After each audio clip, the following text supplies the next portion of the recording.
Bom dia, irmãos. Que Deus nos abençoe nesse dia maravilhoso. Alguém já se perdeu quando vai pegar a estrada?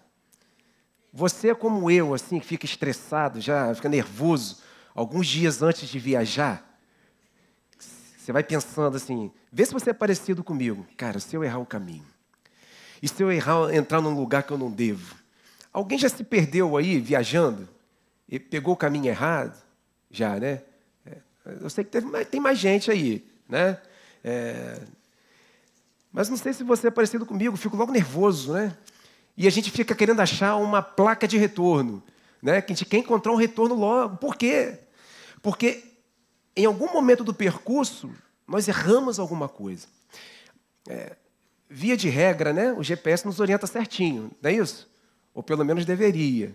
Né? Tem todo um percurso ali, tem todo um caminho a ser seguido. Se você errar, ele vai reprogramar, certo? Mas ele vai reprogramar porque alguma coisa você errou. Durante a rota, você errou alguma coisa. Alguma coisa deu errado naquele caminho que já estava estipulado. E a gente precisa desesperadamente achar a placa de retorno. Às vezes essa placa demora. É ou não é verdade? A gente tem que andar alguns quilômetros para chegar nessa bendita placa de retorno para que a gente possa voltar ao caminho. Por que eu estou falando isso, né? Além de prender a tua atenção, como eu sempre digo. É que foi isso que aconteceu com o povo. Em determinado momento do caminho do povo, eles erraram. Eles deveriam seguir num caminho já orientado, mas eles erraram isso. Em algum momento da história, eles erraram.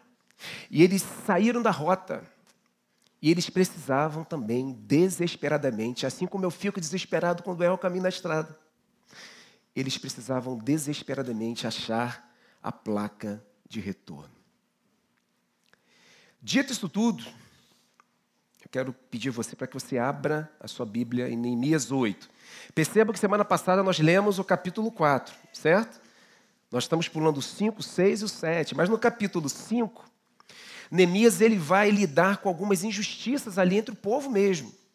No capítulo 6, ele volta a ter a intimidação, a perseguição de alguns dos seus opositores, Sambalate, Tobias e alguns outros ali.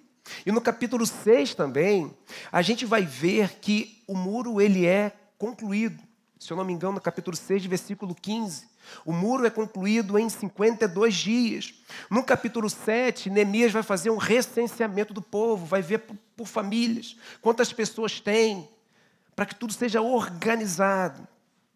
E eu disse, se eu não me engano, no primeiro sermão, que a partir do capítulo 8, nós iríamos perceber o verdadeiro motivo da reconstrução dos muros. Dos muros e dos seus portões. E tudo o que aconteceu até aqui. Aqui entra numa parte especial do livro de Neemias. Neemias 8, de 1 a 12. Abra sua Bíblia e permaneça com sua Bíblia aberta, por favor. Nós vamos retornar, nós vamos revisitar o texto. E você pode também abrir a sua Bíblia quando eu for citando outros textos aqui. A palavra de Deus diz o seguinte, Neemias 8, de 1 a 12. Quando chegou o 7º mês e os israelitas tinham se instalado em suas cidades, todo o povo juntou-se como um só homem na praça, em frente da porta das águas. Pediram ao escriba Esdras, e esse Esdras aqui é o mesmo Esdras do livro de Esdras. Pediram ao escriba Esdras que trouxesse o livro da lei de Moisés que o Senhor dera a Israel.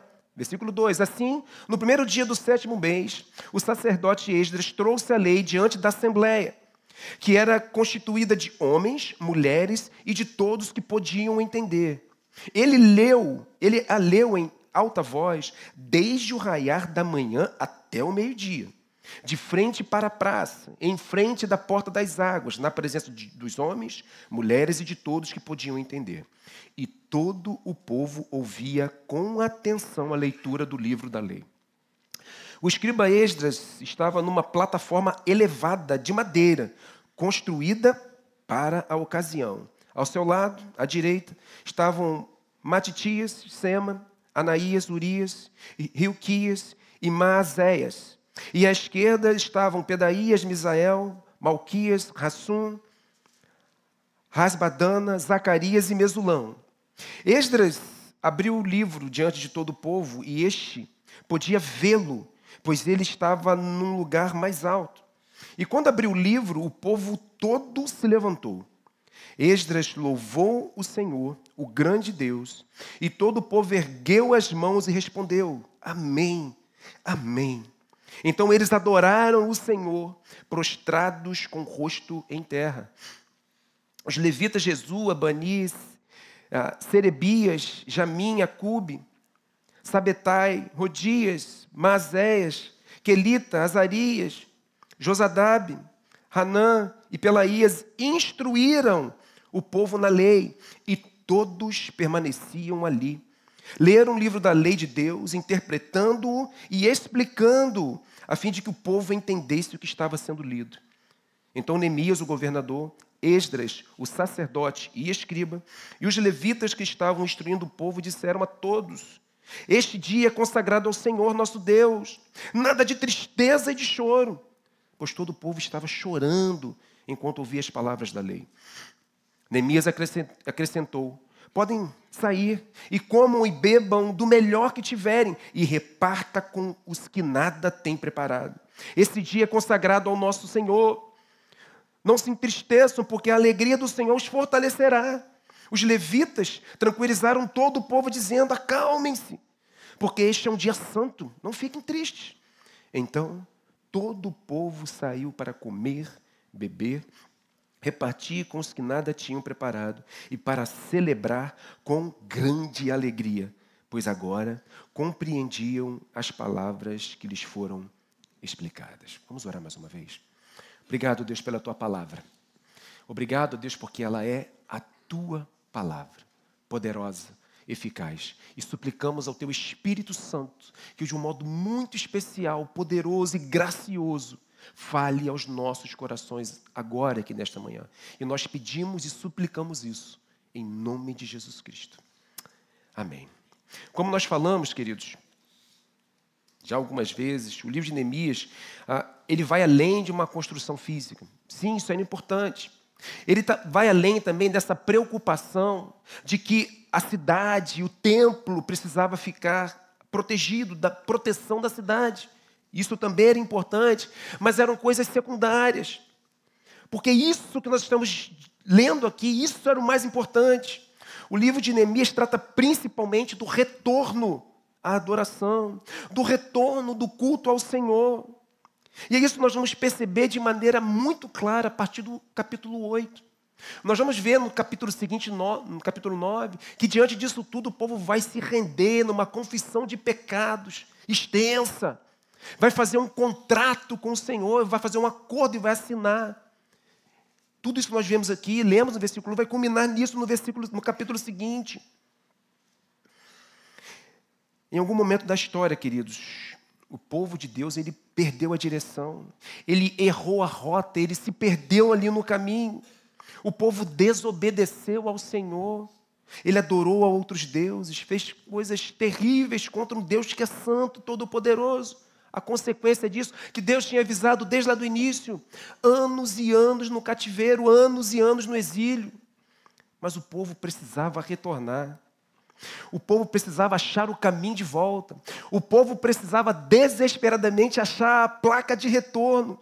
E é isso que está acontecendo aqui nesse capítulo, queridos. A escritura ela foi lida. O povo vai se arrepender dos seus maus caminhos. Vai celebrar e vai se alegrar. É o retorno da adoração. O povo está voltando para o templo, lugar onde a presença de Deus era manifesta, onde o povo ia para poder cultuar, pedir perdão pelos seus pecados e adorar e cultuar o Senhor. O povo se arrepende, o povo se prostra, o povo levanta suas mãos e o adora. 2 Crônicas 7,14 retrata muito bem essa realidade, sabe, queridos? Quando nós estamos perdidos, quando nós estamos distantes, quando nós erramos a rota. Olha o que 2 Crônicas 7,14 diz. Se meu povo, que se chama pelo meu nome, se humilhar e orar, buscar a minha face e se afastar dos seus maus caminhos, dos céus o ouvirei, perdoarei o seu pecado e curarei a sua terra. Queridos, nisso consiste a verdadeira restauração. Nisso consiste o verdadeiro avivamento espiritual. Se humilhar, se arrepender, se voltar para o Senhor. E eu queria, meus irmãos, dividir esse texto que nós lemos em 2 blocos. O primeiro bloco vai tratar exatamente da leitura da lei do Senhor. E o segundo bloco vai tratar do resultado. O que acontece quando a lei ela é lida, ou até um pouquinho antes dela. Algumas coisas já acontecem antes de Esdras começar a ler. Algumas coisas acontecem durante, acontecem um pouquinho depois. E o segundo bloco vai tratar do resultado disso. Leitura da lei do 1 a 8 e o resultado de 9 a 12. Primeiro bloco, queridos, a leitura da lei do Senhor. A leitura da lei de Moisés, como eles chamam ali, que era a palavra de Deus para eles. Observa no versículo 1, e eu quero que você esteja atento, nós vamos seguir nos versículos que nós lemos. No versículo 1 nós percebemos que o muro ele já está construído, todos estavam em segurança, todos estavam seguros. O texto diz que o povo se uniu de que maneira? Aleatória? Não, como um só homem. O povo se uniu como um só homem, nós vemos aqui a unidade do povo. O povo fez isso. Queridos, e aqui, de cara, nós já prestamos atenção em coisas importantes. Nós podemos até, queridos, termos características diferentes. Podemos cada um ter vindo de um contexto diferente, de uma cultura diferente. Inclusive, Macaé é um lugar propício para isso, né? Dizem que numa roda de 10 você não acha um macaense, né? Pessoas vindas não só do Brasil todo, até do mundo todo. Na nossa igreja, por exemplo, nós temos pessoas de outros países, inclusive. Uma igreja internacional, né? Nós somos diferentes, somos criados em contextos diferentes, mas tem algo maior que nos une, querido. E isso acaba com todas as nossas diferenças. O povo se reuniu como um só homem, aonde? Na praça. Na praça, antigamente, era onde tudo acontecia, né? Aqui no passado não era diferente. Mas essa unidade acaba com as nossas diferenças. Porque nós temos algo que é a coisa mais importante, que nos une. E percebo, acompanhem, eles quem? A multidão, como um só homem, pediram ao escriba Esdras que trouxesse o livro da lei de Moisés, é o Pentateuco.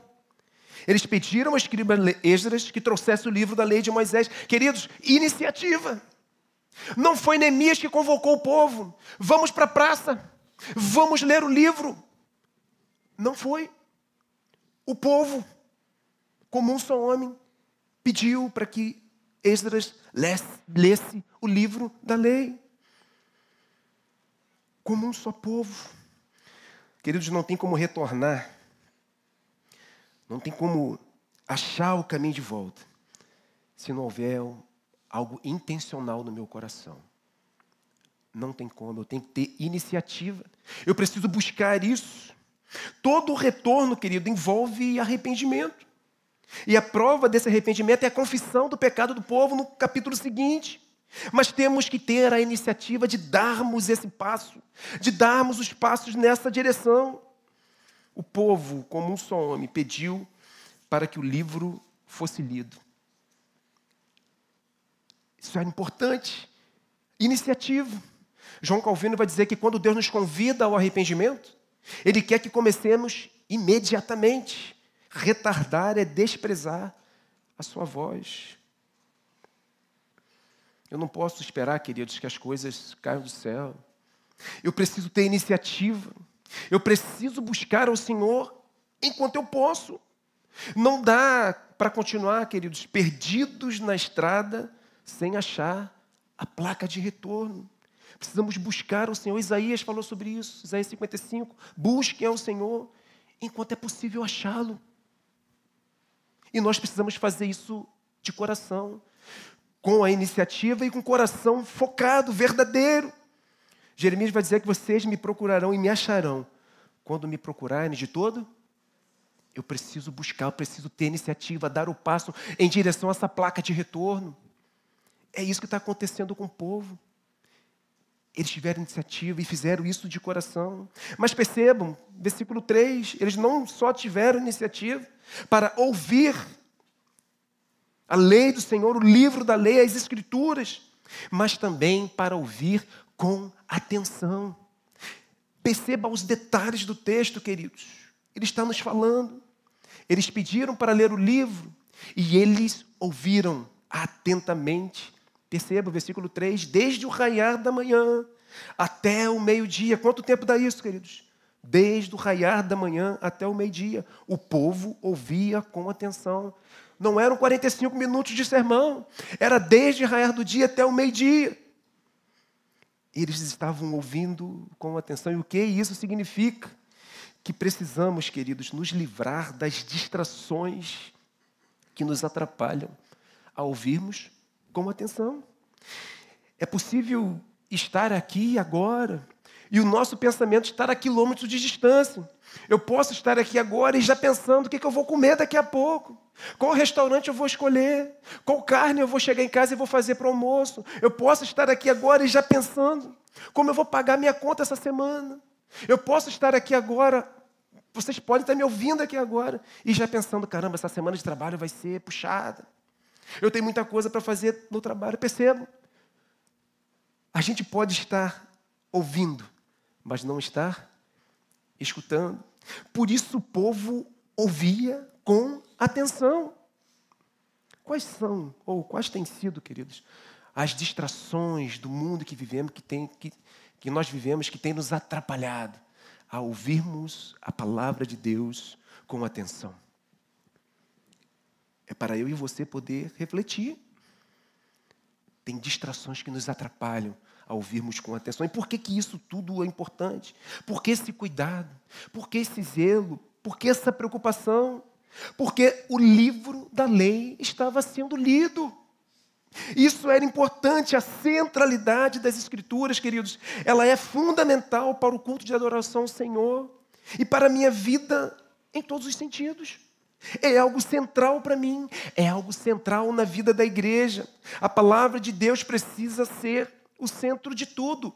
E o povo sabia disso.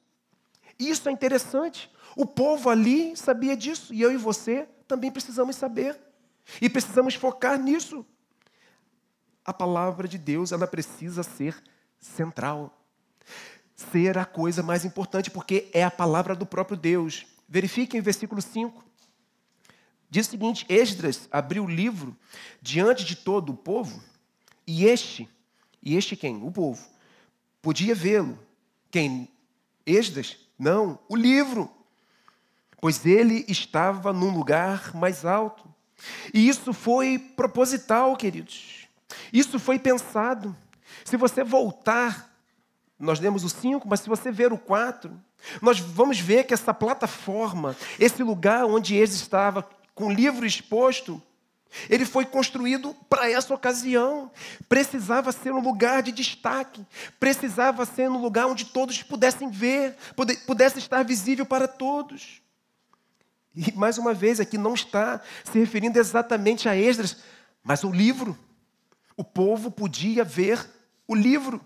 A expectativa do povo que se reunia na praça não estava sobre Esdras, mas sobre o conteúdo que ele iria ler. Era a questão central ali, o destaque, a evidência, a centralidade era das Escrituras, era da palavra de Deus. E como, queridos, isso nos ensina sobre o que de fato precisa ser central na nossa comunidade de fé, na nossa igreja local. Tudo que fazemos aqui, queridos, é a partir da Bíblia.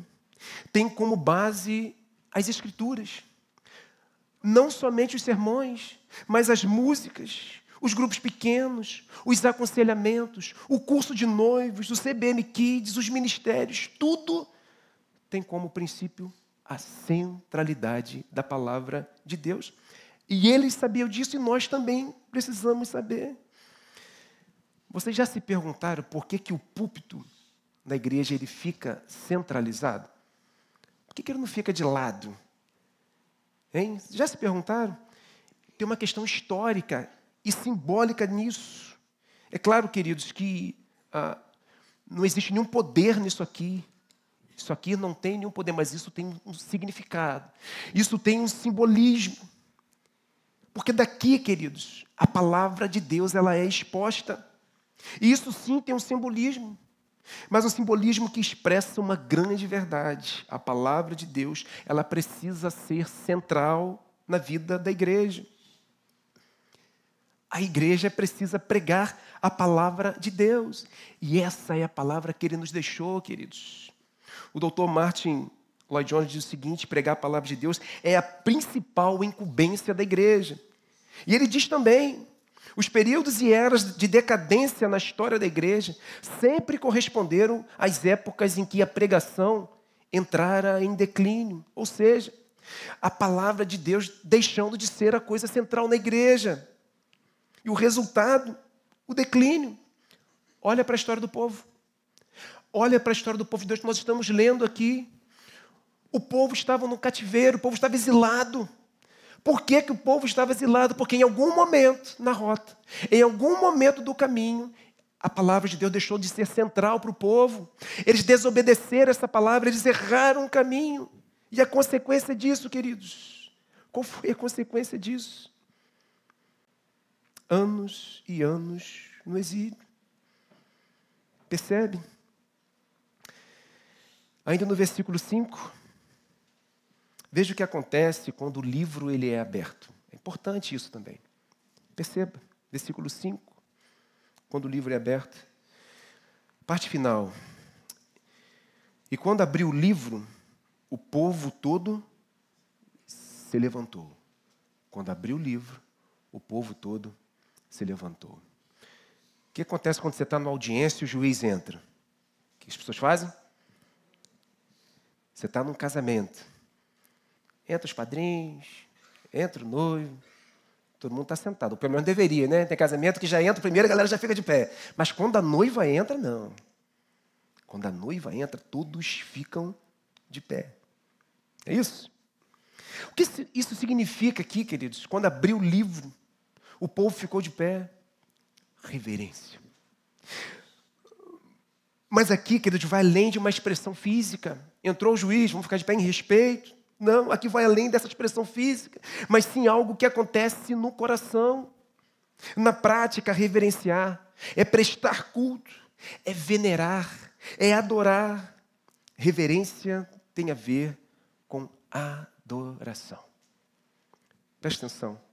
A adoração, ela vem à tona quando eu estou exposto às Escrituras. Vou dizer de novo. A adoração, ela vem à tona quando nós estamos expostos às Escrituras. Veja a conclusão desse parágrafo agora, aqui no versículo 6. Acompanha na sua Bíblia. Esdras louvou o Senhor, o grande Deus, e todo o povo fez o quê? Ergueu as mãos e respondeu: Amém, amém. Concordando com ele, assim seja. Então eles adoraram o Senhor, prostrados com o rosto em terra. Vejam que aquilo que começa interiormente, aquilo que começa no nosso coração, se torna uma expressão visível. Aquilo que nasce no nosso coração, essa reverência diante da exposição da palavra, aqui está se tornando algo visível. Levantaram a mão, prostraram o seu rosto em terra. O que nós fazemos quando nós estamos cantando aqui, queridos? E expressamos através do nosso corpo a nossa alegria, o nosso prazer, o nosso contentamento. É algo sendo externado, sendo demonstrado externamente de algo que aconteceu no meu coração. Nós estamos cantando as Escrituras. Isso nos leva a adorar. Isso nos leva a levantar as nossas mãos. Estão percebendo? Tudo que está acontecendo aqui, porque o povo precisa retornar. O povo está voltando à adoração. E eu quero concluir esse primeiro bloco com os versos 7 e 8. Percebam que os levitas, eles ajudavam com a instrução para o povo. Gente ajudando. Surgiu gente para ajudar. E quem eram os levitas? Em primeiro lugar, os levitas eram descendentes da tribo de Levi. Eles cuidavam, queridos, não só da música do templo, mas eles cuidavam de todo tipo de serviço no templo. Então não creiam quando as pessoas olham para você, que é do mistério do louvor da igreja, e falam assim, olha, você é um levita do Senhor, porque você não é. Os levitas eram oriundos, a não ser que você seja oriundo da tribo de Levi. Mas os levitas não só tocavam e cantavam no templo, mas eles faziam vários outros serviços. Eles eram os porteiros, eles eram os seguranças, eles cuidavam do templo. E os levitas surgiram para poder instruir o povo. E observe o final do versículo 7, é importante. O finalzinho do versículo 7, quando diz, e todos permaneceram ali. Preste atenção. O que nos faz permanecer, queridos, é estarmos diante da sua palavra. E todos permaneceram ali mediante a instrução. Instrução do quê? Do livro. Que livro é esse? A palavra de Deus. E todos permaneceram ali. O que nos faz permanecer é estarmos expostos a essa palavra. Diante da instrução da palavra de Deus, através dos levitas, todos permaneceram ali. Eu quero dizer uma outra coisa importante para vocês. Quando estamos expostos à palavra de Deus, nós não só adoramos, mas nós permanecemos. Porque essa é a rota do nosso caminho, queridos. E quem permanece, obviamente, não sai do caminho. Quando estamos expostos à palavra de Deus, nós também permanecemos. E como se dava essa instrução? Aqui dos levitas, no versículo 7, a resposta está no versículo 8, que eu vou dividir em 3 partes. Em primeiro lugar, vai dizer o versículo 8, eles leram o livro, certo? Eles leram o livro. Romanos 10, 17 vai dizer que a fé vem para o se ouvir, e ouvir o quê? A palavra de Deus, ou a palavra de Cristo. Mas para ouvir, alguém precisa falar, alguém precisa ler esse livro. E o texto diz que leram o livro. E aqui nós estamos diante de uma segunda leitura. Agora, os levitas vão até o povo, são alguns levitas, e vão instruindo o povo. Eles começam lendo o livro. Mas eles não só leem o livro. Continua. Eles leram o livro, interpretando-o e explicando. Eles expuseram a palavra de Deus de maneira clara, objetiva e direta, como tem que ser, queridos. E aqui nós estamos diante de um perigo que vivemos hoje. Eu não posso interpretar, eu não posso explicar a Bíblia da maneira que eu quero. E nós vemos muito disso por aí. Pessoas sendo enganadas e manipuladas por aquilo que se diz em nome de Deus. Ouvimos muitas loucuras sendo ditas em nome de Deus por aí. Um amigo essa semana me mandou, acho que foi um Reels do Instagram. E a pessoa pregando disse o seguinte: Deus deu uma disciplina para o Espírito Santo. Andrew está rindo. Quem foi ele que me passou isso? Ele falou, olha isso aqui. Deus deu uma disciplina, Deus corrigiu o Espírito Santo. Meus irmãos, pelo amor de Deus. São as loucuras que nós vemos por aí.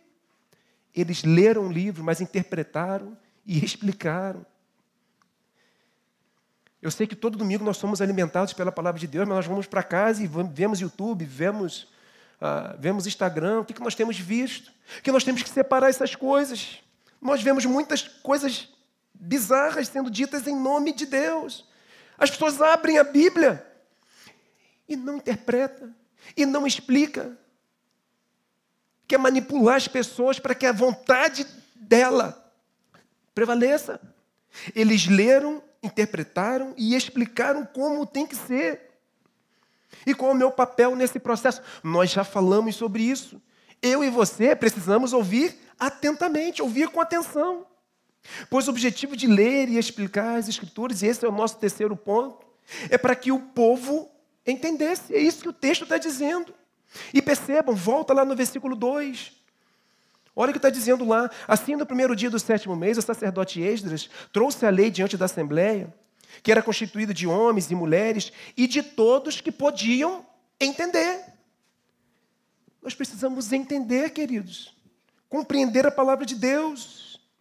Eu preciso compreender o que Deus diz através da sua palavra. Pelo menos por 2 motivos.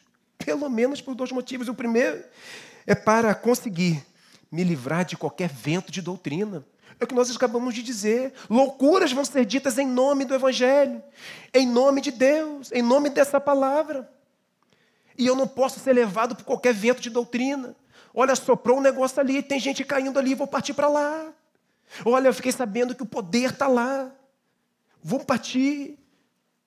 Eu não posso ser induzido. E o que vai me garantir? Compreender a palavra de Deus. Vai me fazer discernir essas coisas. Olha o que Paulo diz para o povo de Éfeso. Efésios 4,14. Se você quiser abrir sua Bíblia, fica à vontade. O propósito é que não sejamos mais como crianças, levados de um lado para o outro pelas ondas, nem jogados para cá e para lá por todo vento de doutrina. E percebo, e pela astúcia e esperteza de homens que induzem ao erro. Efésios 4,14. Eu preciso entender a sua palavra para que eu não seja enganado. Em segundo lugar, queridos, eu preciso entender a palavra para que ela se torne algo prático na minha vida, para que eu possa viver por essa e através dessa palavra. Tiago fala sobre isso, Tiago 1,22. Pode abrir se você quiser. Vai dizer, sejam praticantes da palavra e não apenas ouvintes, enganando a vocês mesmos. Percebem, queridos? Tudo isso precisa desencadear em algo prático na minha vida, porque senão não faz sentido. Quando somos expostos à palavra de Deus, precisamos colocar os seus ensinamentos em prática. De que adianta ouvirmos a palavra de Deus, lermos a palavra de Deus, se não a colocamos em prática? Leram o livro da lei de Deus, interpretando e explicando, a fim de que significa qual o objetivo? Para que o povo entendesse o que estava sendo lido. E eles compreenderam. E isso transformou a vida deles. Nós vamos ver lá no versículo 12, daqui a pouco a gente chega lá. A gente vai perceber que eles compreenderam a palavra de Deus. E isso era fundamental para achar a placa de retorno, para poder retomar o caminho correto. Vocês perceberam tudo o que aconteceu até aqui? Eles tiveram a iniciativa de pedir a Esdras para ler o livro da lei. Eles ouviram atentamente, pois sabiam que aquela palavra precisava ser algo central na vida do povo. Isso culminou em uma reverência, ou seja, louvor e adoração a Deus. Nós vimos os levitas agora chegando, ajudando, lendo o livro mais uma vez, mas interpretando e explicando para que o povo pudesse entender. Nós vimos tudo isso até agora. E agora eu quero caminhar para o segundo e último bloco, que é o resultado. É o resultado disso tudo que nós vimos até aqui, do versículo 9 até o versículo 12. Neemias, Esdras e os levitas, eles vão consagrar este dia ao Senhor. Ou seja, queridos, seria um dia de festa, um dia de alegria, um dia de celebração ao Senhor. Mas veja no versículo 9, o que acontece? Olha o versículo 9, vai dizer que o povo estava como, queridos? Como é que o povo estava? O povo estava chorando, enquanto ouvia as palavras da lei. Irmãos, antes da festa veio a tristeza. Antes da alegria veio o choro. Eu não consigo me alegrar antes de saber quem exatamente eu sou e quem exatamente Deus é. É isso que as Escrituras revelam. Quem Deus é e quem eu sou. Quando sou exposto às Escrituras, eu reconheço exatamente quem eu sou, um pecador que não merece nada da parte de Deus. Isso acontece quando eu compreendo a sua palavra, eu vejo nitidamente isso. Por isso o povo chorou, queridos, pois reconheceu o seu pecado diante de um Deus todo-poderoso. Esse foi o primeiro resultado, o choro. Semana passada, Eu estava lendo a Bíblia com algumas pessoas e nós estávamos falando ali da graça, da salvação. Por que Deus nos salvou? Qual era a nossa condição? A gente leu Romanos 1, que nós falamos há pouco tempo na nossa série passada, né? Falamos da nossa condição. Falamos ali de Efésios 2, 8 e 9, que vai dizer que nós somos salvos pela graça, por meio da fé. E isso não vem de nós, é um dom de Deus, é Deus que nos dá. E por que Ele nos dá? Porque nós não somos merecedores, como que Deus nos dá? Lemos ali, falamos ali de João 10, quando o próprio Jesus vai dizer, olha, essas ovelhas o Pai me deu e ninguém pode arrancar da minha mão. Estávamos conversando sobre a graça, sobre a salvação, e de repente uma pessoa começou a chorar. E aí eu não entendi e perguntei, por que você está chorando? A pessoa virou para mim e falou assim, eu sou muito pecador. Queridos, compreendem isso?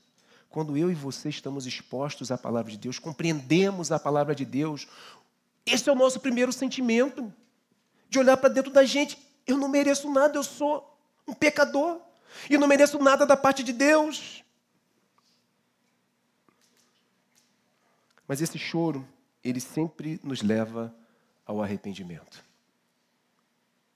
O choro sempre nos leva ao arrependimento e, consequentemente, à confissão de pecados, que é o que vai acontecer no capítulo seguinte. E aí eu lembro de uma frase, não foi eu que criei, eu não sei de quem que é essa frase, eu já ouvi aqui algumas vezes essa frase. Não vou dar crédito porque eu não sei de quem que é, mas vou dizer que ela não é minha. A frase diz o seguinte, não há um cristão que não peque, mas também não há um cristão que não se arrependa. É essa a nossa condição, querido. Mas quem chora desse jeito será consolado. Que loucura, né? Quem chora desse jeito, no fim, revela o caráter de alguém que é feliz. E não sou eu quem digo isso, é Jesus. No Sermão da Montanha, nas bem-aventuranças que nós estudamos no início do ano. Mateus 5,4 vai dizer que bem-aventurados, ou seja, felizes, abençoados, são os que choram, pois serão consolados. Parece um contraste? Como é que quem chora é feliz? Mas esse é um choro de arrependimento. É um choro de quem reconhece a sua situação. E quem é feliz, queridos, faz o quê? Festeja. É festa. Neemias adverte ao povo, versículo 10, acompanha, olha, não se entristeçam, porque a alegria do Senhor os fortalecerá. Os levitas, queridos, fizeram a mesma coisa no versículo 11, olha, acalmem-se, porque este é um dia santo, não fiquem tristes. Neemias então orienta, Neemias então convoca, Neemias então ordena o povo, versículo 10, podem sair e comam e bebam do melhor que tiverem. Preste atenção, e repartam com os que nada têm preparado. Este dia é consagrado ao Senhor, o nosso Deus. Todo mundo estava na praça, queridos, então Neemias dá ordem, convoca o povo, olha, vamos festejar, vamos sair, vamos comer, vamos beber do melhor que tiverem, ou seja, vamos festejar, vamos nos alegrar. Convida o louvor da CBM, convida geral. A galera vai tocar uma música bacana, vamos celebrar, vamos nos alegrar, vamos comer juntos, é festa. Afinal de contas, as Escrituras revelam a minha condição de pecador, certo? Mas elas também revelam um Deus perfeito que se entregou pelo seu povo. Elas revelam exatamente quem Deus era, o seu caráter. O povo retomou, queridos, o caminho da adoração ao Senhor, então é tempo de festejar. Mas perceba que a alegria, que a festa, ela não é completa se não compartilharmos com os outros. Vocês atentaram para o que foi dito aqui? Podem sair e comam e bebam do melhor que tiverem e repartam com os que nada têm preparado. Isso me ensina o quanto meu irmão ele é importante na minha vida, o quanto meu irmão ele é importante na minha caminhada. Isso me ensina o quanto eu preciso viver bem com o meu irmão. Isso me ensina o quanto eu devo, presta atenção, amar, orar, suportar, perdoar, edificar, encorajar, consolar, aconselhar, servir, acolher, ensinar, advertir e estimular os meus irmãos e tantas outras ações que a Bíblia vai nos dizer. nós não podemos caminhar sozinhos. Porque a festa só é completa quando nós estamos juntos. Percebem isso? Percebem os detalhes do texto? Percebe o que a palavra de Deus está nos dizendo? E vamos ver se o povo obedeceu, queridos. Vamos ver se o povo obedeceu o que Neemias pediu, ao que Neemias convocou para o povo fazer. Vamos ler juntos o verso 12, está exposto? Vamos ler todos juntos, vamos lá? Então...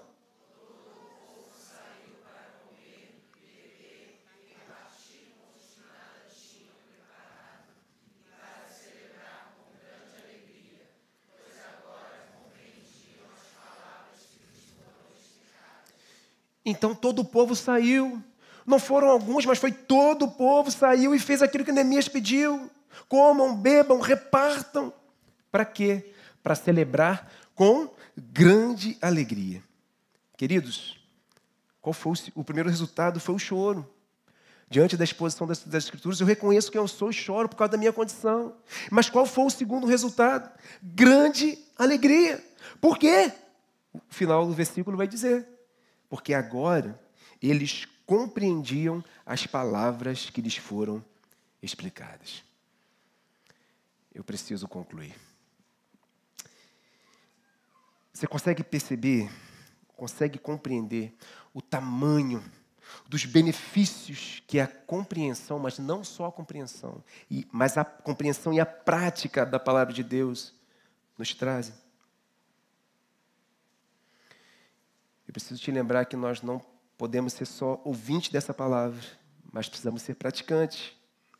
Não é possível, querido, ouvir a palavra de Deus todos os domingos e não ser transformado por ela. É impossível. Não é possível ler as Escrituras em casa e não corrigir aquilo que precisa ser corrigido na minha vida. Porque a palavra de Deus ela vai nos confrontar. É o próprio caráter de Deus sendo revelado. E ela vai me confrontar todas as vezes que eu sair da rota, que eu sair do caminho. Não é possível estar exposto à palavra de Deus. Estar sempre exposto à palavra de Deus. E não amar mais a esse Deus e ao meu irmão. Porque essa palavra ela vai nos transformando. Ela vai nos transformando a cada dia. Cada dia nós estamos expostos a ela. Ela vai nos transformando. Nos fazendo parecer mais com Cristo. E esse é o nosso alvo. E o que faz isso? A palavra dele. A palavra do próprio Deus. Isso só pode ser verdade na minha e na sua vida, querido, se nós lermos a palavra. Simples assim. É lógico, a gente olha para cá, a gente vai entender que nós temos que ter iniciativa, nós temos que ouvir com atenção, nós temos que torná-la central na nossa vida, nós temos que entender essa palavra para que possamos o quê? Praticar e vivermos por essa palavra. Isso tem sido uma realidade para você? Ou você tem se distraído com o que acontece por aí? É uma pergunta para eu e você, para que nós possamos refletir. As distrações do mundo que nós vivemos têm tirado o seu foco daquilo que verdadeiramente é importante? A palavra de Deus, queridos, ela é luz para o nosso caminho. É ela que nos faz enxergar a placa de retorno. Só a palavra de Deus nos faz enxergar a placa de retorno quando nós estamos perdidos na estrada. Queridos, o nosso farol, ele não é capaz de iluminar a estrada para que nós possamos enxergar a placa de retorno. Nosso farol é totalmente deficiente. Não ilumina nada. Somente Jesus pode fazer isso, querido. Nós precisamos da palavra. E essa palavra, ela aponta para Cristo. O salmista, feliz da vida, disse o seguinte, Salmo 119, 105, a tua palavra, ela é lâmpada que ilumina os meus passos e luz que clareia o meu caminho. É por essa palavra que nós vivemos. Sem ela, queridos, nós estamos totalmente, desesperadamente perdidos. Nós não vamos achar a placa de retorno. Eu quero chamar a banda à frente.